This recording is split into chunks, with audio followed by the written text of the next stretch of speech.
अब मनीष सिन्हा और नीतू चंद्रवंशी के साथ में क्या हुआ होगा, पुलिस की थ्योरी क्या है, तो अलग अलग थ्योरी सामने आ रही है। क्योंकि मनीष की बॉडी फंदे पर झूल रही थी और नीतू की बॉडी जमीन पर पड़ी हुई थी और ये दोनों 26 जून से लापता थे। 26 जून से लापता होने के बाद इनका कोई पता नहीं चल पाया और सिर्फ 30 जून को इन दोनों की लाश मिली है। और तब से सवाल यह है कि आखिर इनके साथ में उस पहाड़ी में क्या हुआ होगा कि इतनी सड़ी गली अवस्था में इन दोनों की बॉडी मिली। घर वाले लगातार फ़ोन करने लगे। पहले उनके पिता ने फ़ोन लगाया, फिर भाई ने फ़ोन लगाया, फिर बड़ी बहन ने भी फ़ोन लगाया, फिर आस पड़ोस के लोगों ने फ़ोन लगाया, लेकिन नीतू ने उस दिन कॉल रिसीव नहीं किया। रिंग कंटिन्यू गई है।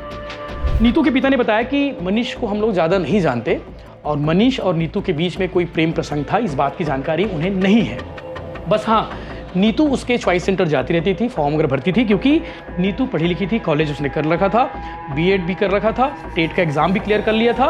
और सोमवार यानी कि कल 30 जून को जिस दिन लाश मिली है, उसी दिन से मारगांव में नीतू एक कोचिंग क्लास भी शुरू करने वाली थी बच्चों की। ऐसा हो सकता है कि शादी चूँकि मनीष ने कर रखी थी 3 महीने पहले, और शादी के बाद इन लोग चाहे होंगे कि मिलना चाहिए।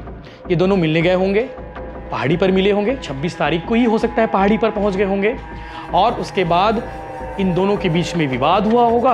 विवाद होने के बाद मनीष ने पहले नीतू की हत्या की और नीतू की हत्या करने के बाद खुद फांसी के फंदे पर झूल गया। 7 से 8 बजे के बाद ना, जब इनको और लगाया गया फ़ोन कि भाई फ़ोन उठा ले, बात हो जाए, कहाँ है, क्या कर रही है, ये पता चल जाए। जब 7 से 8 बजे तो इन्होंने सबके फ़ोन नंबर जो घर वालों के थे, माता पिता, भाई बहन, रिश्तेदार, सबके नंबर को इन्होंने ब्लॉक में डाल दिया। नमस्कार, जय जोहार, जय छत्तीसगढ़। मैं यशवंत साहू और आप देखना शुरू कर चुके हैं भिलाई टाइम्स। और आप जो स्टोरी देखने वाले हैं, ये स्टोरी का फॉलो अप है। कल हमने आपको दिखाया था कि राजनांदगांव जिले के डोंगरगांव के पास टप्पा पहाड़ी है। ये पहाड़ी काफ़ी ऊंची है और इस ऊंची पहाड़ी पर 2 लोगों के शव मिलते हैं, नीतू चंद्रवंशी और मनीष सिन्हा।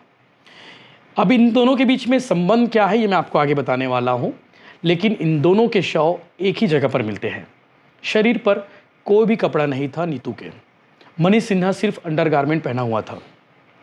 अब सवाल ये है कि इन दोनों के साथ में उस पहाड़ी में क्या हुआ होगा। पुलिस की टीम कल 30 जून को मौके पर पहुंचती है। फॉरेंसिक टीम भी साथ में रहती है, डॉग स्क्वाड की टीम भी साथ में थी, परिजन को भी बुलाया गया था। और पहाड़ी इतनी ऊंची है कि उस पहाड़ी को दिखेंगे तो आपको ढारा करेला भवानी मंदिर याद आ जाएगा, डोंगरगढ़ माँ बमलेश्वरी का मंदिर याद आ जाएगा। इतनी ऊंची पहाड़ी, सीढ़ी वीढ़ी कुछ नहीं। पुलिस की टीम मौके पर पहुंची ऊपर जंगल में, और उस जंगल में, उस पहाड़ी में कोई आता जाता भी नहीं है। अब मनीष सिन्हा और नीतू चंद्रवंशी के साथ में क्या हुआ होगा, पुलिस की थ्योरी क्या है, तो अलग अलग थ्योरी सामने आ रही है। क्योंकि मनीष की बॉडी फंदे पर झूल रही थी और नीतू की बॉडी जमीन पर पड़ी हुई थी। तो इस थ्योरी पर आज बात करेंगे। और इसके साथ साथ मैंने नीतू के परिवार वालों से बातचीत की। उनके पिता समलिया राम से बात हुई, इंडियन बैलर ग्रुप में जो है फील्ड सुपरवाइज़र के पद पर है, और मारगांव, डोंगरगांव के पास में एक गांव है मारगांव, वहाँ के रहने वाले हैं। Manish Sinha basically choice centre चलाता था और ये बीजे भाट का रहने वाला था। मारगांव से लगभग लगा हुआ गाँव है, अगल बगल गाँव है। मनीष सिन्हा का जो चॉइस सेंटर था, जो दुकान थी उसकी, वो मारगांव में थी और जिस गांव की लड़की है। और ये दोनों 26 जून से लापता थे। 26 जून से लापता होने के बाद इनका कोई पता नहीं चल पाया और सिर्फ 30 जून को इन दोनों की लाश मिली है। और तब से सवाल ये है कि आखिर इनके साथ में उस पहाड़ी में क्या हुआ होगा कि इतनी सड़ी गली अवस्था में इन दोनों की बॉडी मिली। एक युवक ने शव को देखा, उसने तत्काल कोतवाल को सूचना दी। कोतवाल ने पुलिस को बुलाया। तुमड़ी बोर्ड पुलिस चौकी की टीम मौके पर पहुंची। एसपी मोहित गर्ग वो भी मौके पर पहुंचे, परिवार वालों से बातचीत की। फॉरेंसिक की टीम भी पहुंची, डॉग स्क्वाड की टीम भी पहुंची, क्योंकि मामला बेहद संगीन था। एक कपल की लाश पहाड़ी पर मिलना, वो भी नग्न अवस्था में, संदिग्ध मौत का मामला था। तो ऐसे में एसपी का पहुंचना लाजमी था। पुलिस के पास जो थ्योरी आई है, पुलिस के पास जो कहानी आई है, वो भी आपको मैं बताने वाला हूं। लेकिन 26 तारीख से पहले इन दोनों के साथ में क्या हुआ था, इन दोनों ने क्या किया था, वो मैं आपको आज बताने वाला हूं। क्योंकि नीतू चंद्रवंशी के पिता से मेरी बात हुई, समलिया राम चंद्रवंशी से। इंडियन बॉयलर ग्रुप में फील्ड ऑफिसर के पद पर है, सुपरवाइज़र हैं।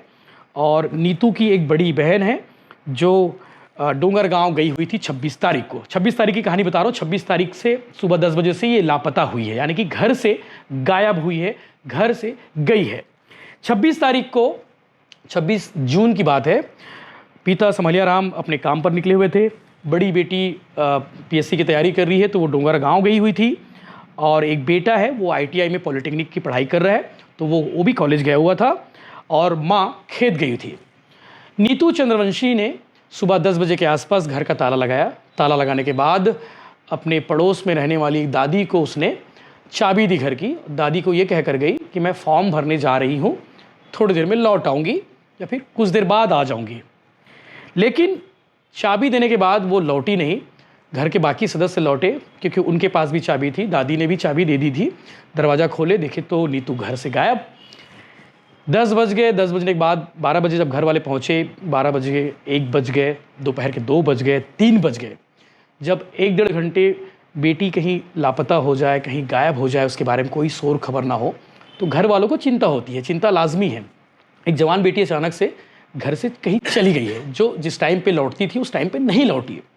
घर वाले लगातार फ़ोन करने लगे। पहले उनके पिता ने फ़ोन लगाया, फिर भाई ने फ़ोन लगाया, फिर बड़ी बहन ने भी फ़ोन लगाया, फिर आस पड़ोस के लोगों ने फ़ोन लगाया, लेकिन नीतू ने उस दिन कॉल रिसीव नहीं किया। रिंग कंटिन्यू गई है। सुबह से, दोपहर से शाम हो गई। शाम को 6 बजे इनकी बेचैनी और बढ़ने लगी। फिर इन्होंने सोचा कि पास में मनीष सिन्हा, जिसके साथ में इसकी लाश मिली है, मनीष सिन्हा की दुकान पर भेजा गया। डिजिटल जो सेवा केंद्र होता है, चॉइस सेंटर होता है, वो चॉइस सेंटर लड़की के गांव यानी कि मारगांव में ही था मनीष सिन्हा का। और मनीष सिन्हा बेसिकली विजय भाट का रहने वाला है, वो भी पड़ोस में गांव है। वहाँ पर भी जाकर देखा गया तो चॉइस सेंटर बंद मिला। और जब मनीष के चाचा को फ़ोन लगाया गया कि मनीष कहाँ है, घर में है क्या मनीष, क्योंकि परिवार वालों को पहले से थोड़ी आशंका हो गई थी, क्योंकि इससे पहले भी नीतू जो है मनीष के साथ में कई फॉर्म वार्म भरने के मामलों को लेकर वो जाती रही है साथ में।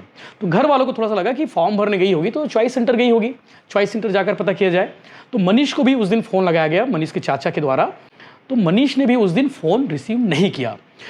7 से 8 बजे के बाद ना, जब इनको और लगाया गया फ़ोन कि भाई फ़ोन उठा ले, बात हो जाए, कहाँ है, क्या कर रही है, ये पता चल जाए। जब 7 से 8 बजे तो इन्होंने सबके फ़ोन नंबर जो घर वालों के थे, माता पिता भाई बहन रिश्तेदार, सबके नंबर को इन्होंने ब्लॉक में डाल दिया। घर वालों की चिंता और बढ़ गई कि नीतू ने सबका नंबर ब्लॉक कर दिया। सेम किस्सा मनीष के साथ हुआ। मनीष को भी घर वाले लगातार फ़ोन करते रहे, लड़की के घर वाले भी फ़ोन करने लगे, चलो नीतू के नंबर पे नहीं, कम से कम मनीष के नंबर पर बात हो जाए।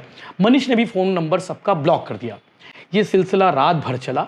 घर वाले चिंतित थे, घर वाले परेशान थे। नीतू की सभी सहेलियों को उन्होंने फ़ोन किया, रिश्तेदारों को फ़ोन किया कि नीतू आई है क्या, नीतू कुछ कही है क्या, कुछ बताई है क्या।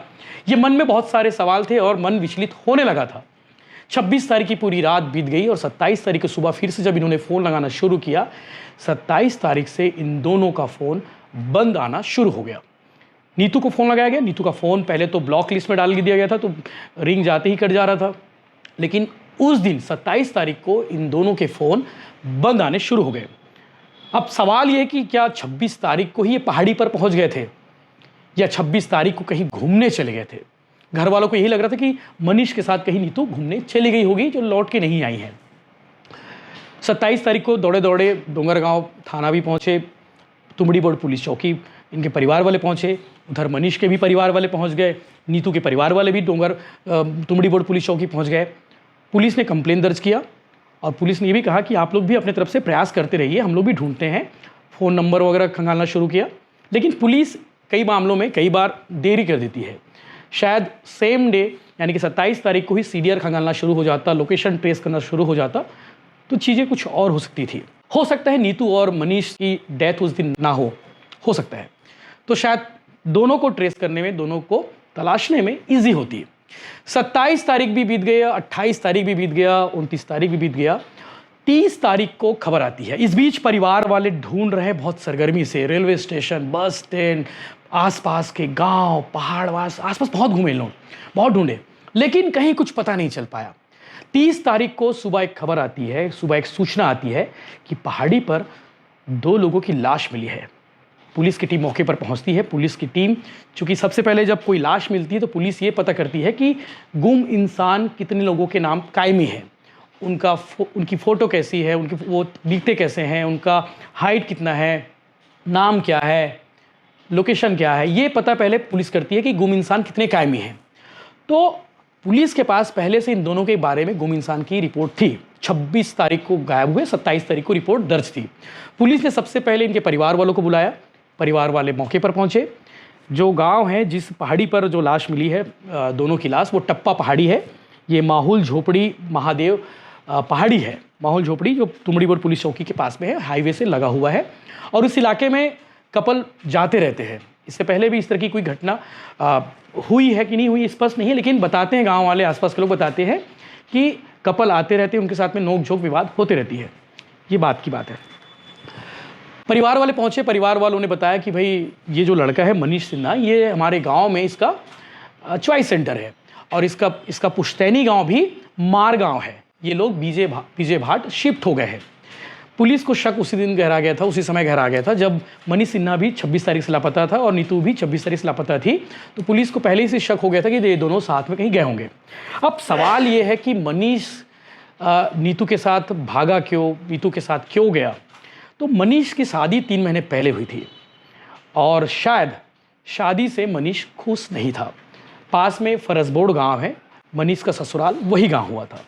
गांव वाले बताते हैं कि इन दोनों के बीच में प्रेम प्रसंग था, मनीष और नीतू के बीच में, लेकिन शादी के बाद से ये दोनों खुश नहीं थे, कुछ दिन से उखड़े थे। नीतू के पिता ने बताया कि मनीष को हम लोग ज़्यादा नहीं जानते और मनीष और नीतू के बीच में कोई प्रेम प्रसंग था, इस बात की जानकारी उन्हें नहीं है। बस हाँ, नीतू उसके चॉइस सेंटर जाती रहती थी, फॉर्म वगैरह भरती थी, क्योंकि नीतू पढ़ी लिखी थी, कॉलेज उसने कर रखा था, बीएड भी कर रखा था, टेट का एग्ज़ाम भी क्लियर कर लिया था। और सोमवार यानी कि कल 30 जून को जिस दिन लाश मिली है, उसी दिन से मार गाँव में नीतू एक कोचिंग क्लास भी शुरू करने वाली थी बच्चों के लिए। अभी भी उसके पास 20 बच्चे पढ़ाई करने आते हैं और जिस दिन उसकी लाश मिली 30 जून को, उसी 30 जून को वो क्लास भी शुरू करने वाली थी गांव में, छोटे छोटे बच्चों को पढ़ाने के लिए। एग्ज़ाम की तैयारी करी थी, शिक्षक भर्ती वगैरह, साथ साथ बाकी कॉम्पिटिटिव एग्ज़ाम की तैयारी करी थी। जो पिता है समहलिया राम चंद्रवंशी, ये बताते हैं कि इनके तीनों बच्चे बहुत पढ़ाई लिखाई में होशियार हैं। नीतू भी होशियार थी, वो भी कॉम्पिटिटिव एग्ज़ाम की तैयारी कर रही थी, पढ़ाई कर रही थी। और वो अपने पिता से 2 महीने पहले ही कहा था कि जितने भी एग्ज़ाम आने वाले हैं उन सब की मैं तैयारी कर रही हूँ, अच्छे से पढ़ूंगी, सारे एग्ज़ाम को फाइट करूंगी, हो सकता है सरकारी नौकरी मिल जाएगी। ये बात उसने 2 महीने पहले कही थी, जैसे कि नीतू के पिता ने मुझे बताया। और जब पुलिस की टीम इनसे पूछताछ की कि इस लड़के को जानते हो, तो उन्होंने बस इतना कहा कि ये गांव में इसका चॉइस सेंटर है, 1-2 बार इसके साथ में गई थी। अब सवाल ये है, अब थ्योरी ये है कि आखिर नीतू के साथ में क्या हुआ होगा, मनीष के साथ में क्या हुआ होगा। थ्योरी नंबर 1, ऐसा हो सकता है कि शादी चूंकि मनीष ने कर रखी थी 3 महीने पहले, और शादी के बाद इन लोग चाहे होंगे कि मिलना चाहिए। ये दोनों मिलने गए होंगे, पहाड़ी पर मिले होंगे, 26 तारीख को ही हो सकता है पहाड़ी पर पहुंच गए होंगे। और उसके बाद इन दोनों के बीच में विवाद हुआ होगा। विवाद होने के बाद मनीष ने पहले नीतू की हत्या की और नीतू की हत्या करने के बाद खुद फांसी के फंदे पर झूल गया। वो चाहता था कि बस, हो सकता है वैसा चाहा हो कि अब बहुत हो गया, झंझट खत्म करना है, साथ जी नहीं सकते तो साथ मर तो सकते हैं, इस थॉट के साथ में हो सकता है मनीष ने ये क्राइम किया होगा और खुद फांसी के फंदे पर झूल गया। हो सकता है, थ्योरी नंबर 1। थ्योरी नंबर 2 ये भी हो सकता है कि ये दोनों घूमने गए होंगे टप्पा की पहाड़ी पर, और अमूमन गांव में ऐसा होता है, गांव वाले कुछ लोग शैतानी करते भी हैं कि जब कोई लड़की लड़का देख लेते हैं तो उनके साथ में मारपीट भी करते हैं। और कई बार ये चीज़ें देखने को मिली है कि दुष्कर्म भी होता है। कई बार ऐसा देखने को मिला है कि कई गांव में इस तरह के केस सामने आए हैं कि कोई कपल कोई घूमने गया है आउटर के इलाके में या फिर कोई पहाड़ी जगह पर, कोई झरने वाली जगह पर, तो गांव वाले अमूमन इस तरह के जो लड़के होते हैं, जो सामाजिक तत्व टाइप के लोग होते हैं, वो लड़के लड़की के साथ में मारपीट करते हैं। और कई बार ये देखने को मिला है कि लड़की के साथ में दुष्कर्म भी होता है। तो थ्योरी नंबर 2 ऐसा हो सकता है, मैं कंफर्म नहीं कर रहा हूँ, लेकिन ऐसा हो सकता है, ऐसा मानना भी चाहिए कि ऐसा हुआ होगा। तो क्योंकि अभी पोस्टमार्टम रिपोर्ट नहीं आई है, शॉर्ट पीएम रिपोर्ट भी नहीं आई, जिससे चीज़ें स्पष्ट हो कि नीतू और मनीष की मौत कैसे हुई है। क्या इनके साथ में मारपीट हुई है या फिर बहुत सामान्य तरीके से मनीष ने गला दबाकर मार दिया हो, बहुत सामान्य तरीके से मनीष ने कुछ पिला खिला दिया हो जिससे नीतू की मौत हो गई और नीतू की मौत होने के बाद मनीष ने सुसाइड कर लिया, ये हो सकता है। तो ये भी हो सकता है कि कुछ गांव वाले लड़के देख लिए होंगे, इन दोनों के साथ मारपीट की होगी, लड़की को मार दिया, मारने के बाद लड़के को भी मार दिया, मारने के बाद उसको फांसी के फंदे पर टांग दिए ताकि केस थोड़ा सा चेंज हो जाए, केस का एंगल चेंज हो जाए। लेकिन पुलिस हर एंगल से जांच कर रही इस केस में, क्योंकि बहुत संवेदनशील विषय है। राजनांदगांव में तीसरा मामला सुनने को आया है कि किसी पहाड़ी में 2 लोगों की लाश मिली। इससे पहले 2 लड़कियों की लाश मिली थी, वो भी डोंगरगांव थाना क्षेत्र था, और उससे पहले भी एक बार लड़का लड़की की लाश मिली थी, उसमें लड़का विवाहित था जहाँ तक मुझे याद आ रहा है। तो ये तीसरा मामला है कि किसी पहाड़ी पर, वो भी डोंगरगांव थाना क्षेत्र में, डोंगरगांव इलाके में तीसरा मामला है कि एक कपल की लाश मिली है। तो इसलिए पुलिस के लिए मामला काफ़ी संवेदनशील है और पुलिस हर एंगल से इस केस की जांच कर रही है। एसपी मोहित गर्ग साहब से बात हुई, उन्होंने कहा है कि इसकी जांच जारी है, हमारी अलग अलग टीम इस पूरे केस की जांच कर रही है। एक टीम मनीष के घर वालों से पूछताछ कर रही है, मनीष के एंगल से भी जांच कर रही है, दूसरी टीम नीतू के परिवार वालों से जांच कर रही है, और एक टीम और है जो उस इलाके में जो उस दिन आए थे, 26 तारीख को उस इलाके में कौन कौन आए थे, 27 तारीख को कौन कौन आए थे, वो एंगल से भी जांच कर रही है। अब ये भी पीएम रिपोर्ट आने के बाद स्पष्ट होगा कि ये लाश कितने दिन पुरानी है। 26 तारीख से ये दोनों लापता थे, क्या 26 तारीख को ही इनकी मौत हो गई थी या फिर 27 तारीख को इनकी मौत हुई? क्योंकि 26 तारीख की रात तक इन दोनों के फ़ोन चालू थे, इन दोनों के फ़ोन पर लगातार रिंग गया है, लेकिन इन दोनों ने कॉल को ब्लॉक कर रखा था। यानी कि ये भी हो सकता है कि ये नहीं चाहते थे कि उस दिन किसी से बात करें, हो सकता है। तो इन दोनों ने अपने परिवार वालों के नंबर को ब्लॉक कर रखा था, और उसके बाद 27 तारीख को इनके साथ में क्या हुआ, 28 तारीख को इनके साथ में क्या हो गया था, 29 तारीख को क्या हुआ था, 30 तारीख को इन दोनों के शव मिले, तब तक काफ़ी देर हो चुकी थी, लाश सड़ी गली अवस्था में थी, लड़की के शरीर पर एक भी वस्त्र नहीं थे, लड़का सिर्फ और सिर्फ अंडरवेयर पहना हुआ था। तो सवाल इसमें यह है कि आखिर जब इन दोनों ने आत्मघाती कदम उठाया होगा, हो सकता है थ्योरी नंबर 1 कि लड़का ने यानी कि मनीष ने पहले नीतू को मारा होगा और मारने के बाद खुद फांसी के फंदे पर झूल गया होगा। लेकिन सवाल इसमें यह है कि आखिर कपड़े क्यों नहीं पहने थे उस बीच जब इन्होंने केस किया या फिर इस वारदात को अंजाम दिया, ये बड़ा सवाल है। तो पुलिस हर एंगल से जांच कर रही है इस विषय को लेकर। जो भी अपडेट आएगा हम आपको बताएंगे। नीतू के परिवार वालों से बात हुई, जबकि मनीष के परिवार वालों को भी मैंने फ़ोन करने की कोशिश की थी, फ़ोन लगाया भी था, उनसे बातचीत नहीं हो पाई है। हमारे साथी योगेश साहू कल ग्राउंड पर जाकर ये स्टोरी सबसे पहले आप लोगों को दिखाई थी, और वो आगे भी इनके परिवार वालों से बात करने की कोशिश करेंगे। पुलिस की भी बाइट इसमें आएगा, पुलिस का भी जांच के बिंदु आएंगे कि पुलिस कौन कौन से एंगल से जांच कर रही है और इसमें क्या आया। सबसे बड़ा सवाल यह है कि शॉर्ट पीएम रिपोर्ट और पीएम रिपोर्ट में क्या आता है, इन दोनों की मौत कैसे हुई है, ये सबसे बड़ा जांच का विषय है। लेकिन मामला बेहद संवेदनशील है, और ये जो थ्योरी है आजकल लगातार देखने को मिल रही है कि शादी किसी और से और प्रेम किसी और से करता रहा होगा, और उसके बाद जो ज़िंदगी होती है बड़ी तकलीफ़देह होती है। ये लगातार देखने को मिल रहा है कि शादी होने के बाद कुछ दिनों बाद वो किसी और के साथ में चले जाता है, उसके बाद उसकी हत्या हो जाती है, फिर कोई ना कोई वारदात हो जाता है। तो बड़ी अजीब सी चीज़ें चल रही हैं। मैं सभी युवाओं से अपील करना चाहता हूं कि अगर जब इस तरह की कोई कंडीशन हो तो आप अपने बड़ों से बात करो, अपने बुजुर्गों से बात करो, अपने दोस्तों से बात करो और चीज़ों का सलूशन निकालने की कोशिश करो। मौत कभी सॉल्यूशन हो नहीं सकता। जय हिंद।